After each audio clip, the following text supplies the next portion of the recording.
vai falar sobre a declaração doutrinária. Nós estamos nos adiantando, estamos, seguindo em frente. Já estamos falando sobre a eleição divina, a eleição.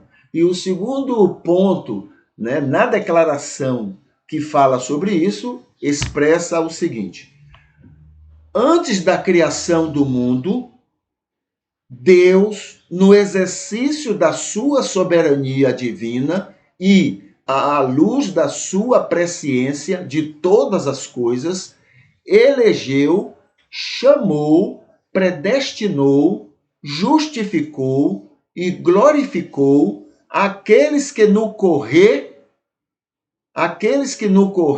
dos tempos aceitariam livremente o dom da salvação. E aí eu coloquei aqui o seguinte: tudo excelentemente correto. Excelente, Muito bem feito a apresentação deste termo aqui na declaração doutrinária. Então vamos analisar para poder ver por que é tão perfeito, tão completo. Veja só. Antes da fundação do mundo, exatamente, antes de criar qualquer coisa. Quando fala mundo aqui, fala do universo. Antes de criar o universo, antes de dizer haja luz. Antes disso, quando então Deus já está atuando em relação à sua criação. Em sua soberania absoluta, exatamente. Deus, quando disse, eu vou respeitar a individualidade das pessoas, quando Deus disse, eu vou respeitar o livre-arbítrio das pessoas, ele não estava abrindo mão da soberania dele, ele estava usando da sua soberania para determinar isso.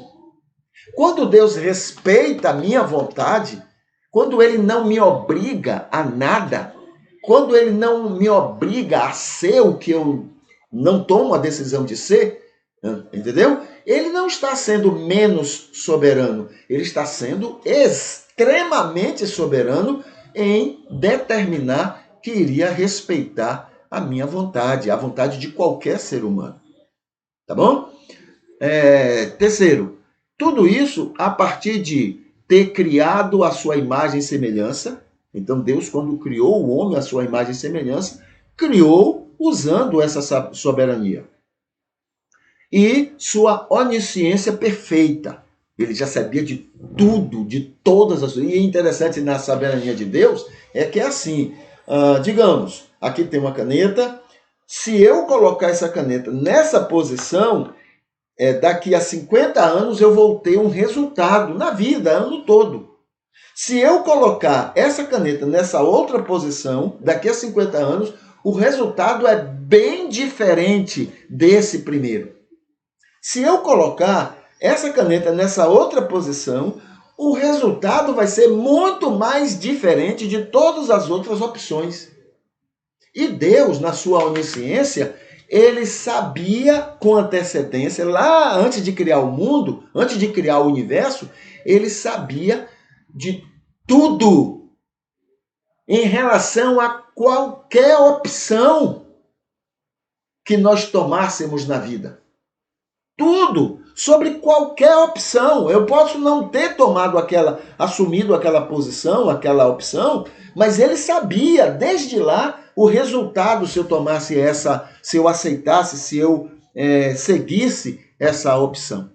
Então, isso é a onisciência perfeita, completa de Deus.